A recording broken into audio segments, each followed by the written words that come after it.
하나님의 말씀 빌립보서 1장 20절 한번 보시겠습니다. 빌립보서 1장 20절. 찾으신 줄 알고 봉독해 드립니다. 나의 간절한 기대와 소망을 따라 아무 일에든지 부끄러워하지 아니하고 지금도 전과 같이 온전히 담대하여 살든지 죽든지 내 몸에서 그리스도가 존귀하게 되게 하려 하나니 이는 내게 사는 것이 그리스도니 죽는 것도 유익함이라. 그러나 만일 육신으로 사는 이것이 내 일의 열매일진데 무엇을 택해야 할는지 나는 알지 못하노라. 내가 그 둘 사이에 끼었으니 차라리 세상을 떠나서 그리스도와 함께 있는 것이 훨씬 더 좋은 일이라 그렇게 하고 싶으나 내가 육신으로 있는 것이 너희를 위하여 더 유익하리라. 내가 살 것과 너희 믿음의 진보와 기쁨을 위하여 너희 무리와 함께 거할 이것을 확실히 아노니 내가 다시 너희와 같이 있으므로 그리스도 예수 안에서 너희 자랑이 나로 말미암아 풍성하게 하려 함이라. 26절까지 봉독해 드렸습니다. 사도 바울은요, 예수 그리스도를 만나기 전에는요, 자기 주변에 나타나고 있는 상황에 지배를 받으면서 살아왔던 그런 분이었습니다. 근데 다메섹 도상에서 그는 예수 그리스도를 만납니다. 그리고 나서부터는 주변에 일어나는 모든 상황에 지배를 받는 자가 아니라 오히려 그 상황을 지배하는 그러한 삶을 살아가게 됩니다. 그러한 단적으로 보여지는 그 예가 바로 오늘 20절에서 잘 나타나고 있죠. 바울이 지금 로마의 감옥에 갇혀 있지만은 그것조차도 자기는 부끄러워하지 아니하는 모습을 보여줍니다. 그도 그럴 것이 바울이 세상적인 어떠한 범죄를 통해서 감옥에 갇힌 게 아니잖아요. 오로지 복음 때문에 그 감옥에 갇혔기 때문에 그 바울로서는 거기에 대해서는 전혀 개의치 않습니다. 다시 말해서 복음적인 삶을 살아감에 있어서는 그 어떠한 일이 당신 자신에게 닥친다 할지라도 절대 개의치 아니하고 상관치도 아니하고 오히려 그것을 극복하며 살아가는 모습을 잘 보여주고 있죠. 바울이 어떻게 그렇게 정말 복음을 전하면서 때로는 침을 뱉음을 당하고 매를 당하고 후욕을 당하면서도 그가 이렇게 부끄러워하지 않았을까요? 그것이 바로 자기가 가지고 있는 간절한 기대, 그뿐만이 아니라 소망이 있다는 겁니다. 그것 때문에 바울은 그 상황을 충분히 지배하면서 살아왔음을 잘 보여주고 있죠. 그래서 자기가 살든지 또 죽든지 어떠한 간에 그리스도가 오로지 당신의 몸에서 존귀하게 되는 것, 이것만을 그는 바라보면서 오로지 그리스도에게 사로잡혀 있는 그 삶이 무엇인지를 너무나 잘 보여주고 있습니다. 이런 전반적인 내용들이 3장에 가서는 너희들이 함께 나를 본받으라고 담대하게 이야기할 수 있는 그런 근거들입니다. 자, 그러면서 이제 20절, 21절에 그러죠. 이는 내게 사는 것이 그리스도니 죽는 것도 유익함이라. 바울은 죽는 것도 유익함이라고 그렇게 이야기합니다. 자, 제가 누누이 말씀드리지만은 예수를 믿고 구원을 받는다고 하는 것은 우리가 어떤 우리 몸에 어떤 표식이 나타나는 것은 아닙니다. 구원받은 백성이라고 해서 이마에 쓰여진다거나 우리 심장에 쓰여지고 그런 건 아닙니다. 근데 분명한 것은 우리가 예수를 그리스도로 믿었을 때 나타나는 뚜렷하게 나타나는 변화들이 있는데 그것이 우리가 생각하고 있는 또는 우리가 보고 있는 모든 관들이 변하기 시작한다는 겁니다. 예를 들어서 인생에 대한 것들, 역사에 대한 관, 세계에 대한 관, 더 나아가서는 가치로운 어떠한 것이 더 가치로운가라고 하는 가치에 대한 관이 변화가 있어집니다. 오늘 저는 거기에서 더 한 가지 바울이 변한 그런 관을 여러분과 함께 오늘 이 밤에 좀 깊이 좀 상고를 하고자 합니다. 바울이 오늘 봉독해 드렸던 그 본문에서 나타나고 있는 또 하나의 변화된 관은요, 생사관입니다. 삶과 죽음에 대한 관이죠. 그 관이 변하게 되어지는데 그 바울의 생사관은요, 곧 기독교적인 생사관이라고 할 수 있고, 그것은 오늘 우리가 물려받은 그러한 생사관이라고 할 수 있습니다. 자, 이 생사관이라고 하는 것은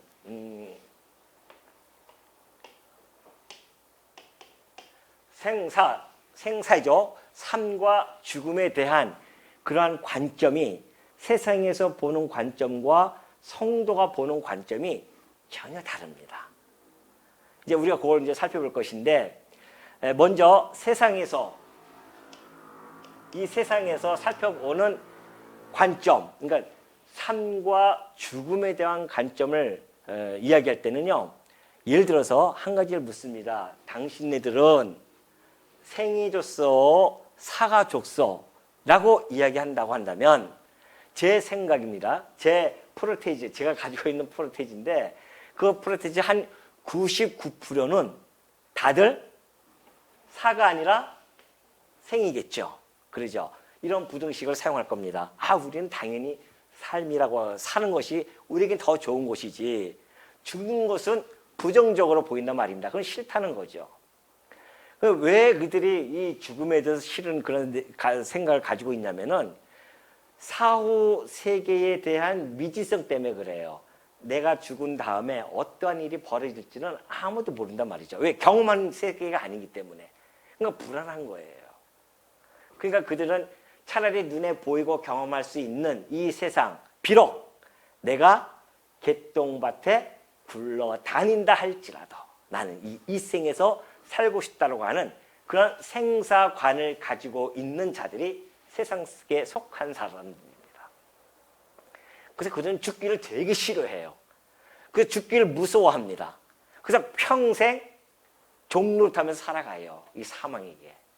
그렇게 살아가는 존재들입니다. 그 중에 한 1% 정도는요, 세상에 대해서 환멸을 느끼는 자들, 다시 말해서 염세주의자들, 이런 사람들. 그래서 어떤 세상에 대한 상처를 받고, 더 이상 세상을 살기 싫어, 그래서 차라리 죽는 게 나아라고 하는 그러한 한 1%라고 합시다. 그러한 사람들은 가지고 있는 것은, 생각은 그래도 빨리 죽는 게 낫지. 왜?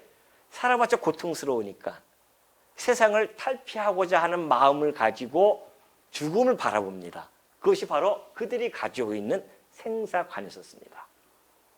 그렇다고 한다면 우리 성도님들과 저는 이 세상에 속하여 있는 사람들입니까?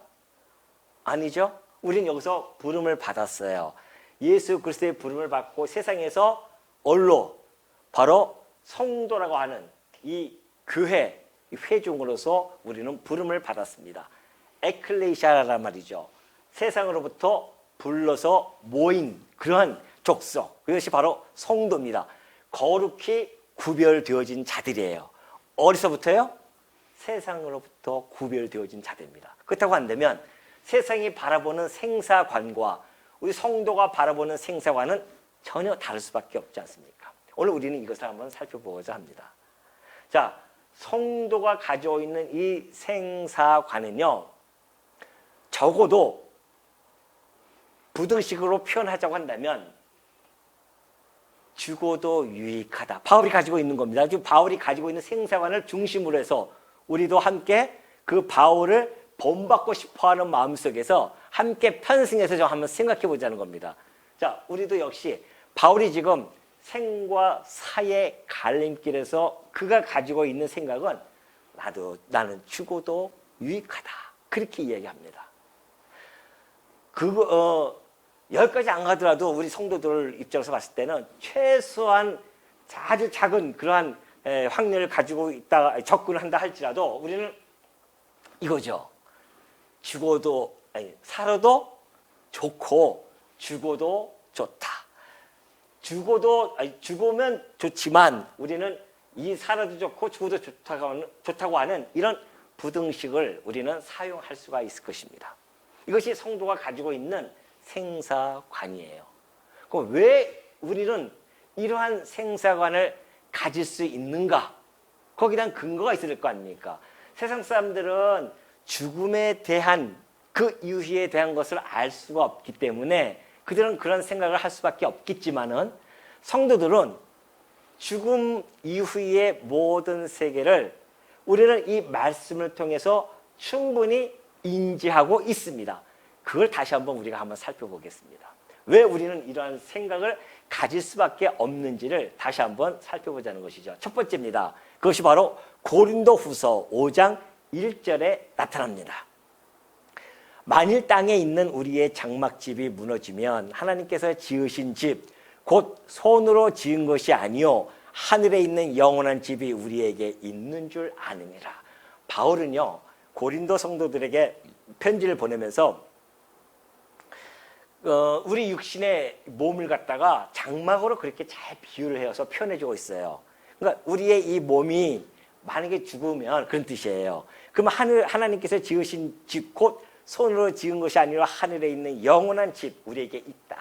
물론 이것은 광의적으로 보면은 하늘의 성소를 이야기하기도 하지만 그러나 협의적으로 보면은 오늘 우리의 몸을 함께 이야기하고 있습니다. 그러니까 우리는 죽으면 끝나는 것이 아닙니다. 죽으면 끝나는 것이 아니라 바로 어떤 현상이 일어나냐면은 영원한 집, 곧 우리는 영원한 몸, 영원한 생명을 소유하게 되어진다는 겁니다. 이것이 우리가 가지고 있는 사후의 세계에 대한 정보입니다. 우리는 죽으면 끝나는 것이 아니라 또는 없어지는 것이 아니라 영원한 생명을 소유하게 되어지는구나. 그렇다고 한다면 이 죽음이라고 하는 것은 영원한 생명을 얻기 위한 뭐예요? 관문이다. 그렇게 우리는 이해를 하고 있는 거예요. 두 번째는요. 뭐가 있냐면은 예수 그리스도 우리가 그렇게 소망하며 그리워하는 분이 하나 있습니다. 누굴까요? 예, 예수 그리스도. 왜? 그분이 우리의 뭐예요? 뭐 다양하게 있지만 오늘 저는 여러분들에게 소개해드리고 싶은 것은 어떠한 표현이냐면은 우리의 참 신랑이라는 겁니다. 그래서 요한계시록 보면 그러잖아요. 어린 양의 혼인잔치가 있는데 어린 양의 혼인잔치에 청함을 받은 자들이 복이 있도다 그래요. 오늘 우리는 어린 양의 청함을 받고 어린 양의 혼인잔치에 청함을 받고 우리는 복 있는 자로서 지금 살아가고 있습니다. 그러니까 우리는 뭐예요? 신부예요. 자, 그렇다고 한다면 여러분들 우리 그 남편 있는 우리 집사님들 남편하고 함께 있을 때가 행복합니까? 안 행복합니까? 너무너무 행복하잖아요. 뭐예요? 이 눈빛은 뭐예요?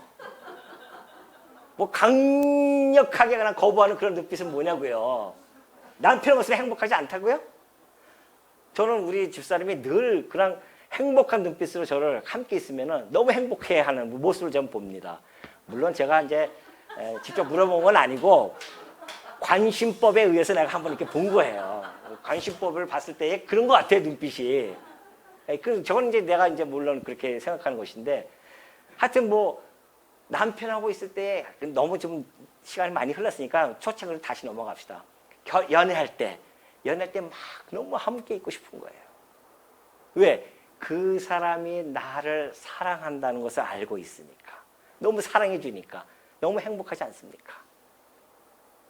아니 언젠가 변할 수밖에 없는 그 인간이 나를 사랑해도 그때 당시에는 너무 행복한 그런 가슴을 가지고 있었는데 항차 영원히 변하지 아니할 우리의 참 신랑 얼마나 우리를 사랑하는지 자기의 생명을 던져서까지 우리를 사랑하는 그 참 신랑의 그 눈에서 뚝뚝 떨어지는 그 꿀송이를 바라볼 수 있는 직접 대면하여 함께 거할 수 있는 것이 어디예요? 생명을 죽고 나서 우리 신랑이신 그리스도와 함께 거하는 겁니다. 그리스도와 함께 거하는 거예요. 그것도 어떻게 해요? 직접 대면해가지고. 지금 우리가 대면할 수 없잖아요. 이때는 우리가 대면할 수 없단 말입니다. 이때는 우리가 대면해요. 이제는 참 신랑을 만나서 그 눈에서 떨어지는 꿀송이를 바라보면서 영원토록 함께 거한단 말입니다. 뭐가? 죽음의 관문을 통과하고 나면. 그러니까 우리 예수님이 그러잖아요. 십자가에서 죽으실 때에 옆에서 있던 강도에게, 강도 회개하고 그러니까 이제 강도에게 뭐라고 얘기합니까? 오늘 너가 나와 함께, 그러죠. 나와 함께 어뢰 낙원에 이를 거야. 나와 함께라고 하는 것은 영원토록 이제는 너와 나 함께 할 거야. 세상에 이런 행복감이 어디 있습니까? 그리스도 우리의 참 신랑이신 그리스도와 함께 영원토록 사는 것, 직접 대면해서 이걸 통과해야 돼요. 안 그러면 안 됩니다. 통과해야 된다는 겁니다. 세 번째는 뭐냐면은, 자, 요한계시록 14장 13절을 보니까 그래요. 또 내가 들으니 하늘에서 음성이 나서 이르되 기록하라. 지금 이후로 주 안에서 죽는 자들은 복이 있도다 하심에 성령이 이르시되 그러하다. 그들이 수고를 그치고 쉬리니 이는 그들의 행한 일이 따름이라 하시더라. 자, 세 번째는 뭐예요? 참 안식에 거합니다. 진짜 안식이에요. 무슨 안식? 수고로움을 완전히 끝냅니다. 물론 이 땅에 살아가면서 우리가 살아가지만은 수고로움을 여기서는 벗어날 수가 없잖아요. 인생 전체가 우리는 수고로움입니다.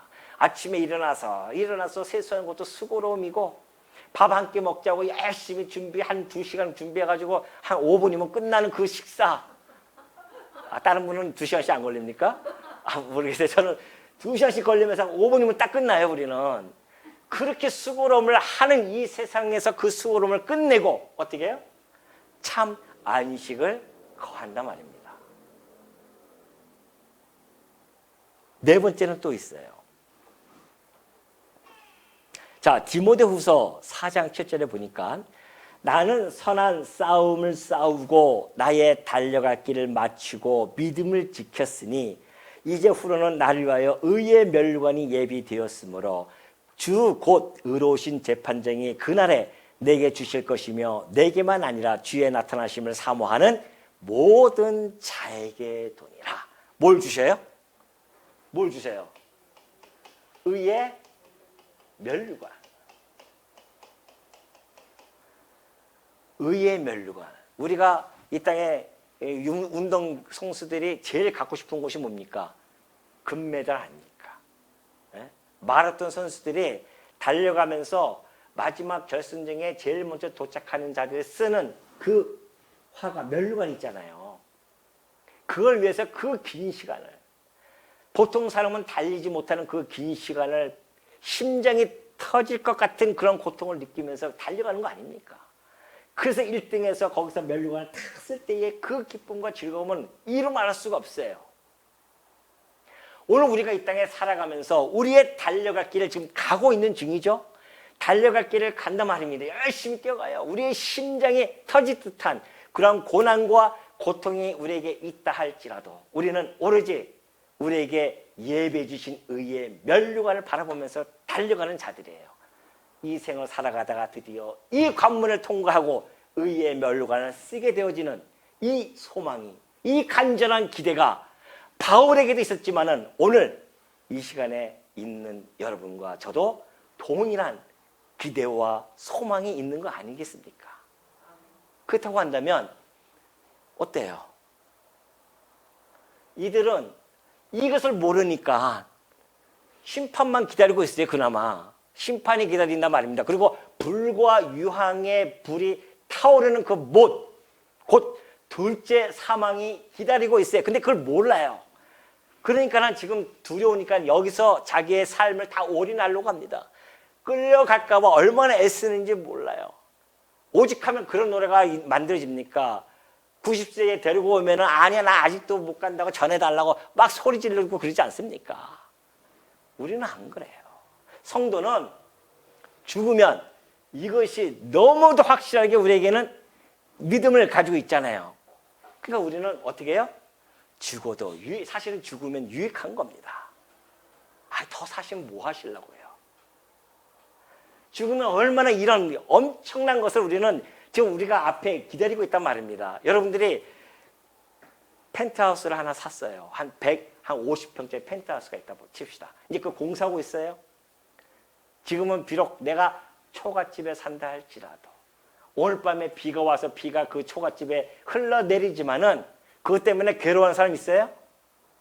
있습니까? 한 달 후에는 펜트하우스 들어가는데요. 아니 이 땅의 세상의 그 비유를 들어도 그러할지언데 항차 우리는 펜트하우스가 뭡니까 이게? 이 어마어마한 것을 누릴 수 있는 그 관문이 이 죽음인데 어떻게 이것이 안 기다려지나 말이죠. 손꼽아 기다려지는 겁니다. 아니신 것 같기도 하고 뭐 눈빛이요. 아니신 것 같아요. 아이고 그래도 개똥밭에 이거예요? 굴러가도 이거 아니죠? 이거죠? 이거면은 어떻게 해요? 아, 큰 소리 한번 하셔야지. 이걸 원하시면 그래. 밖에서 들으면은 야, 저거 죽고 싶어서 환장한 사람들만 보이는구나. 그러니까 혹시 오해할 수 있지만 우리는 이걸 알고 있으니까 오해하면 어떻습니까? 그거예요. 이런 죽음에 대한 바울은 이걸 알고 있기 때문에 나는 죽어도 뭐 한다? 유익하다. 얼마나 멋들어진 생사가 아닙니까? 내가 죽는 것도 유익함이라. 22절 넘어갑니다. 그러나 만일 육신으로 사는 이것이 내 일의 열매일진데 무엇을 택해야 하는지 나는 알지 못하노라. 하하, 이 바울이 고민이 하나 있어요. 내가 만약에 육신으로 사는 이것, 이게 뭐예요? 내가 지금 여기서 이 감옥에서 풀려나가지고서는 산다 말입니다. 다시 죽지 않고 살아나요. 그러면 바울이 할 수 있는 열매, 바울이 하고 있는 그 일의 열매가 뭘까요? 뭐예요? 복음 아니에요, 복음. 구령 사역이라는 말입니다. 복음을 통해서 생명을 구하는 그러한 사역. 이것이 바울의 열매예요. 그러니까 만일 내가 만약에 육신으로 산다고 한다면, 다시 내가 살아난다고 한다면, 감옥에서 풀려난다면 그런 뜻이에요. 내 일의 열매, 곧 구령 사역, 이 복음 사역을 할 수가 있단 말입니다. 그러면 내가 무엇을 택해야 할까? 살면 이 놀라운 일을 할 것이고 죽으면 이 곳에 갈 것이고 이것이 문제로다. 누가 한 거죠? 그거 햄릿이 했나요? 죽느냐 사느냐 그것이 문제로다. 햄릿이 이야기한 건 전혀 다른 차원입니다. 세상에서는 많은 고민 속에 살아가잖아요. 물질에 대한 고민, 뭐 가정에 대한 고민, 직장에 대한 고민도 있고, 또 뭐가 있어요? 뭐 자녀들에 대한 고민, 건강에 대한 고민, 너무 많이 고민하고 세상은 그 고민 속에 살아갑니다. 바울은 무슨 고민을 하는 거예요 지금? 거룩한 고민입니다. 이걸 우리는 거룩한 고민이라고 그래요. 내가 살면 복음 위에서 살아가서 좋고 죽으면 그리스도와 함께 있으니 얼마나 좋겠어요. 이 고민. 둘 중에 하나 정하라고 했을 때의 바울의 고민. 물론 우리가 물질적인 고민을 왜 안 합니까? 성도들도 해야 되죠.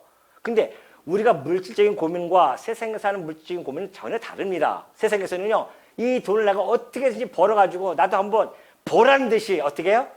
떵떵거리며 살고 싶다. 이런 고민 아니겠어요? 물질에 대한 고민이.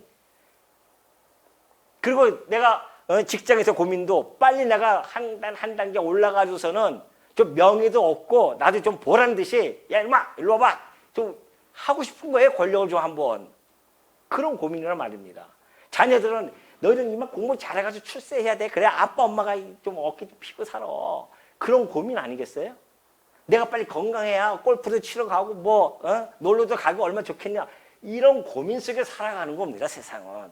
성도는 똑같은 그러한 내용이라 할지라도 전혀 고민의 질이 다릅니다. 우리는 물질 가지고서는 어떻게 하면 하나님의 이 복음의 사역에 선한 도구로 또한 선하게 쓰여질 수 있을까? 안 그래요? 우리 가정에 대한 고민도 마찬가지입니다. 이 가정이 어떻게든지 그리스도 안에서 하나님의 나라, 이 조그만 가정이 그 말씀 속에서 견고히 세워질까? 직장에서도 마찬가지입니다. 그냥 직장 내가 빨리 올라가야겠다 이런 뜻이 아니라 그리스도의 향기를 나를 통하여 뿜어내서 많은 사람들이 복음에 감동을 받고 나를 통하여서 구원에 이르는 이런 놀라운 일들, 이런 일들이 있으면 얼마나 좋을까, 이런 고민하고 살지 않습니까? 자녀도 마찬가지입니다. 너 출세해가지고 나중 면 좀 세워다오, 이런 게 아니잖아요. 그 아들이, 그 자식들이 말씀으로 잘 양육이 되어져서 이 땅에서 험하고 고통스러운 이 땅에서 잘 견뎌내고 있다가 우리와 함께 만나서 영원토록 살게 하는 것, 이런 고민 아니겠어요? 이게 다 거룩한 고민이란 말입니다. 건강도 마찬가지죠. 가서 놀러나 다니고 그런 건강이 아니라 이 건강을 통하여 하나님의 이 구령사역에 선한 도구로 쓰임을 받게 하기 위한 것, 이런 고민들 다 있는 거란 말입니다. 성도가 하는 고민은 그러한 거룩한 고민이고, 세상에 하는 고민은 쓸데없는 고민들이고요. 바울은 지금 그런 고민 속에 있는 거예요. 그러면서 23절에 그래요. 내가 그 둘 사이에 끼었어요. 드디어 둘 사이에 끼었어요. 죽든지 살든지 둘 사이에 끼었는데 차라리 세상을 떠나서 그리스도와 함께 있는 것이 훨씬 더 좋은 일이라. 아유, 바울 보십시오. 이 좋은 세상을 놔두고 우리 바울께서 하시는 말씀이 차라리 세상을 떠나는 거예요. 그리고 그리스도와 함께, 얼마나 좋습니까? 함께 있고 싶다는 겁니다, 바울은.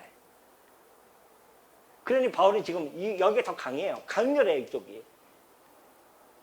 바울은요, 이 세상에 살기가 너무 힘들어서, 고통스러워서, 염세주의적인 그런 차원에서 지금 이야기하는 게 아니잖아요. 이게 너무 크니까. 이 기대와 이 소망이 너무 크니까 누리는 것이 세상에서는 비교할 수 없는 누림을 가지고 있단 말입니다. 물론 이 땅에서도 하나님의 나라를 우리는 누리고 즐거워할 수 있습니다.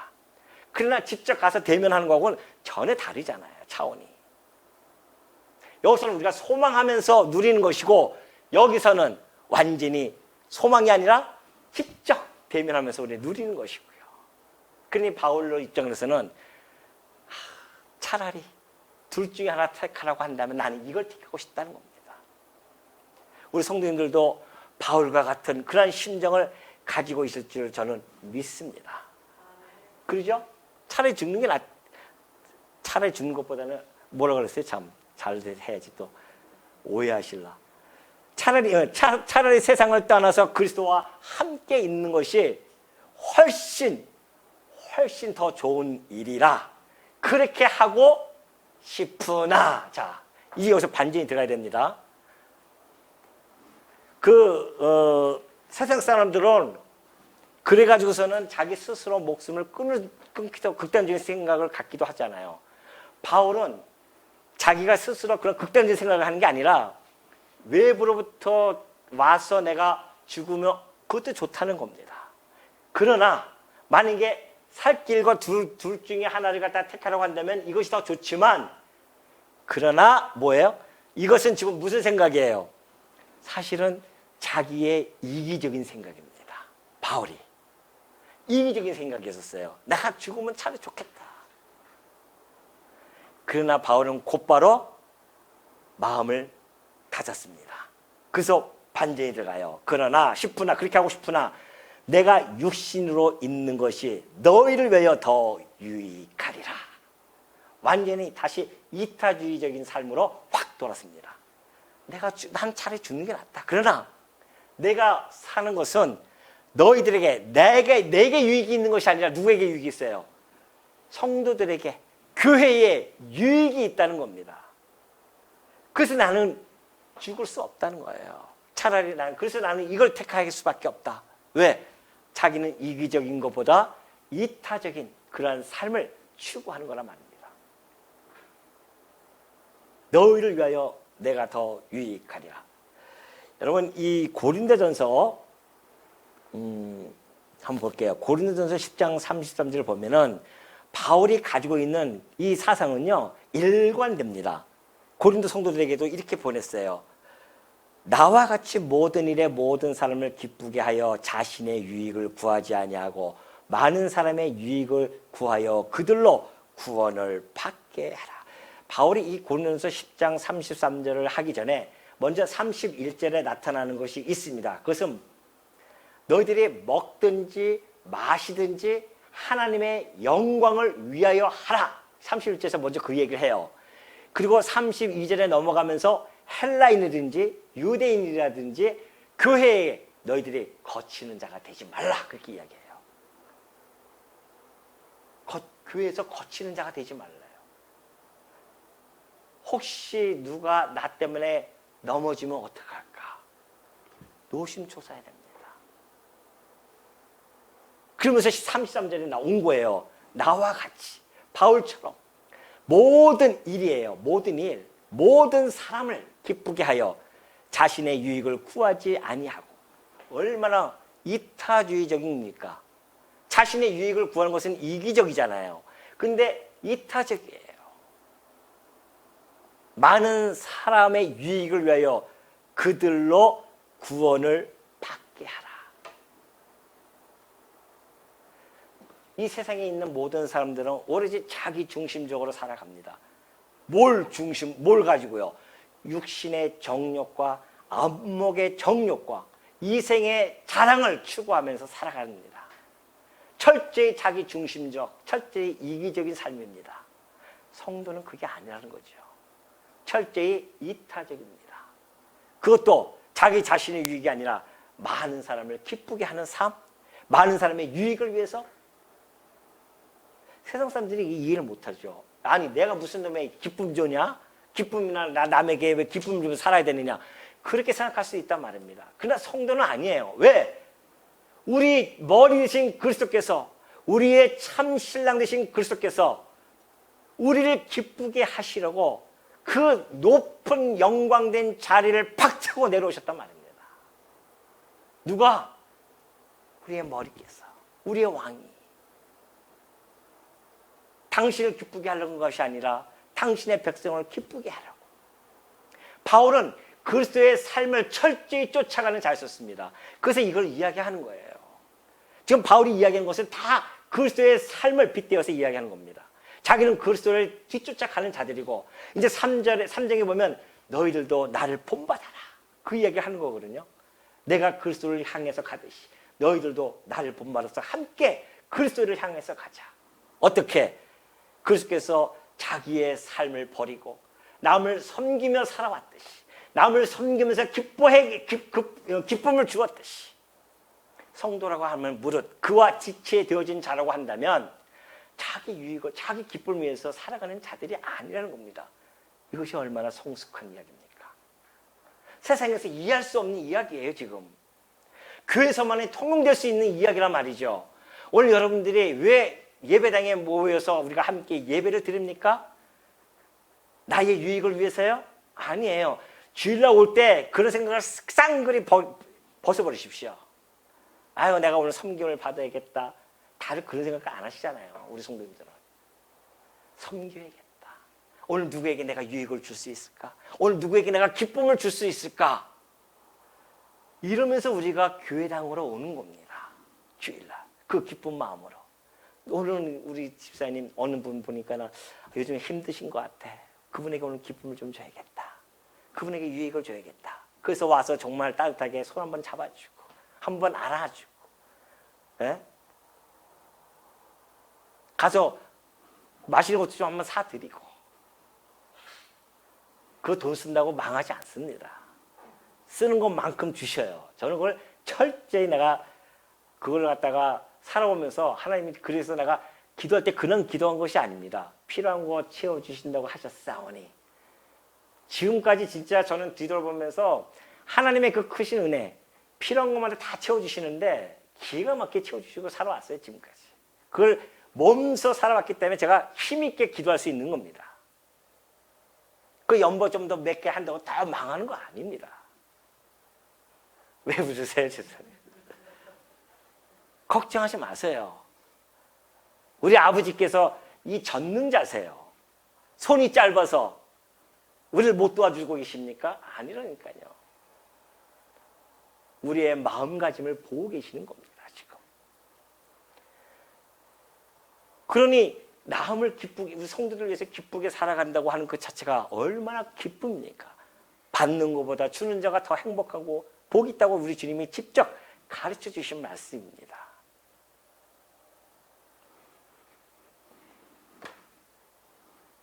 교회에 거치는 자가 되는 것이 아니에요.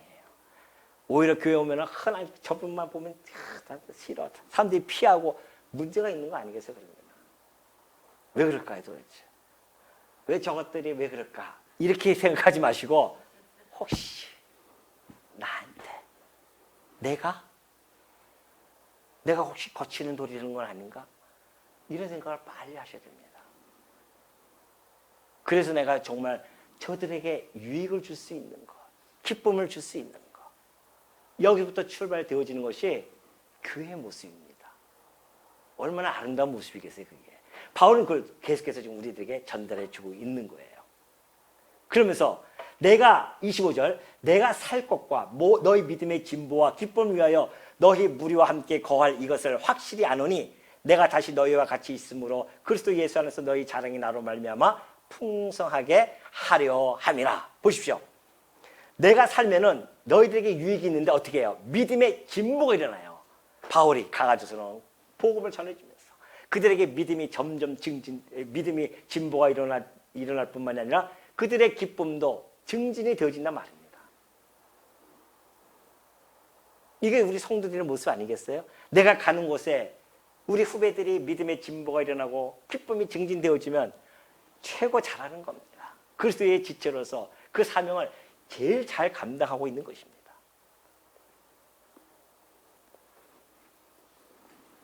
바울이 풀림으로 말미암아 내가 풀려서 그런 얘기예요. 내가 풀려서 너희와 함께 있을 때에 내가 너희들에게 유익을 줄 수 있는데 그것이 바로 믿음의 진보이며 기쁨이라는 것이죠. 근데 이것을 확실히 안다. 내가 여기서 풀려 1차 감옥 생활, 이 로마의 1차 감옥 생활에서 풀려날 것을 확신하고 있었어요, 바울은. 그러면서 26절 내가 다시 너희와 같이 있으므로 그리스도 예수 안에서 너희 자랑이 나로 말미암아 풍성하게 하려 함이라. 그들이 바울과 만나면 얼마나 그들이 자랑할 것이 많이 있겠어요? 어디 안에서? 그리스도 안에서. 하나님께서 우리에게 이렇게 힘을 주셔서 우리와 함께 하셔서 바울이 풀려나고 우리에게 이 복음을 가르쳐주고 우리에게 기쁨이 있고 자랑거리가 풍성해지는 거죠. 그걸 지금 바라보면서 바울이 이야기하는 겁니다. 빌레몬서 1장 7절에 보면요. 빌레몬이 잘 알고 있지 않습니까? 바울이 빌레몬에게 편지 보내서 이래요. 형제여, 빌레몬이여 그런 거죠. 성도들의 마음이 너로 말미암아 평안함을 얻었으니 내가 너희의 사랑으로 많은 기쁨과 위로를 받았노라 그래요. 빌레몬 형제가요. 성도들이 빌레몬으로 인해서 평안함을 얻어요. A라는 성도, B라는 성도, C라는 성도가 있는데 빌레몬이에요. 여기는 성도고 여기는 바울이에요. 근데 A가 B에게 향하는 그러한 일들을 통하여서 B가 평안을 얻습니다. 이걸 바울이 보고서는 이 사실을 보고서는 기쁨과 위로를 또 받아요. 이게 무슨 관계입니까 도대체? 이것이 성도들의 관계입니다. A라는 성도가 B 성도를 통해서 그 사랑과 유익을 주면 B 성도는 그 A 성도를 통해서 평안함을 얻고 그것을 옆에서 지켜보는 우리 성도는 이 두의 관계를 보면서 너무너무 흐뭇하고 기뻐하고 위로를 받고 이것이 바로 교회 안에서의 성도들의 관계입니다. 그리고 우리 한나전도 보시면은 교회 오면은 밑에 우리 후배들이 막 너무 기뻐하고 즐거워하고 막 서로 막 그런 교제가 일어나면은 너무 흐뭇해가지고서는 흐뭇해서 늘 이렇게 쳐다보시는 눈빛이 내가 꿀이 막 뚝뚝 떨어지는 것을 내가 갈아봅니다. 그런 또 이야기도 많이 듣고 있어요. 그만큼 너무 기쁜 거예요. 루디아가 너무 재밌게 잘하고 하는 걸 보면 한나절 데서 늘 만나면 그런 얘기합니다. 참 너무너무 아름답게 잘 돼가고 있구나. 그런 얘기를 갖다가 칭찬해주고 그걸 통해서 위로를 받고 기뻐하는 모습 보면서 이것이 바로 이런 모습 똑같은 거예요. 새로운 우리 아이들 또 청년들 오면은 그냥 말씀을 잘 듣는지 안 듣는지 그냥 눈여겨보고 끝나면 가서 확인하고 또 들어보고 그런 것들 다 이거 이 포함이 있는 겁니다. 이것이 우리 교회의 모습 아니겠어요? 이 믿음의 이 소문이 각처에 퍼진다니까요, 집사님. 지난번에 못 믿으셨지만 퍼지고 있어요, 이게. 얼마 아름답습니까, 우리 서원교회가. 이런 모습으로 좀 계속 자라가고 있습니다. 그래서 저는 가끔마다 밤에 잘 때마다 그런 기도를 해요. 하나님, 더도 말고 덜도 말고 지금처럼 우리 성도님들이 이렇게 하나가 되어져서 정말 새로 오실 분들을 준비하고 지금 그런 전도를 하느라고 이 구령사역, 이 내가 살아도 좋습니다. 왜? 이 복음을 전해서 구령사역을 위해서 내가 지금 이 일을 하기 위해서 내가 지금 살아가고 있습니다. 그런 생각으로 지금 살아가시는 분이 우리 서원교회 거의 다입니다. 지금 얼마나 그 일을 하고 있는지 몰라요. 아니 우리 살아봤자 몇 년 살아요 이제? 네? 오래 사실 것 같아요 더? 20, 30년이에요. 20, 30년 끝납니다. 앞으로 20, 30년이에요. 지금까지 50살까지 눈 깜빡하고 왔죠? 아유, 20, 30년 눈 깜빡하면 갑니다. 뭐 하고 사실래요, 이제? 한번 이것저것 다 해보셨으니까 알 거 아닙니까? 무엇이 좀 재미있을까? 이 세상이? 세상적으로 사는 것이 좀 재미있어요? 아파트 그냥 좋은 거 사가지고서는 살면은 대단한 것 같은데 막상 살아보니까 다 그날이 그날 같고 다 그렇지 않아요? 그런 거 같이 우리는 재미없습니다. 앞으로 20, 30년 동안 하나님이 부르셔서 가는 그 기간, 짧은 기간이 우리에게 남겨져 있습니다. 그 기간 동안 우리 뭐하고 살 거냐 말이죠. 우리의 신랑이 그리스도께서 우리를 바라보면서 기다리고 있으실 텐데 신부가 어떻게 하고 올지를 기다리고 보고 있을 텐데 20, 30년 동안 어떻게 우리가 우리의 속사람을 단장하면서 살아가겠냐 말이죠. 20, 30년 동안 여러분들 마지막 기회 초처럼 촛불은요 자기 스스로 자기를 태우면서 불빛을 환하게 밝혀주는 겁니다. 우리의 마지막 이 인생을 촛불처럼 태워서 나를 죽이고 날 태우면서 주변에 빛을 주어 유익을 줄 수 있는 그러한 우리 서원교회 성도님이 되어지시기를 간절히 당부드립니다.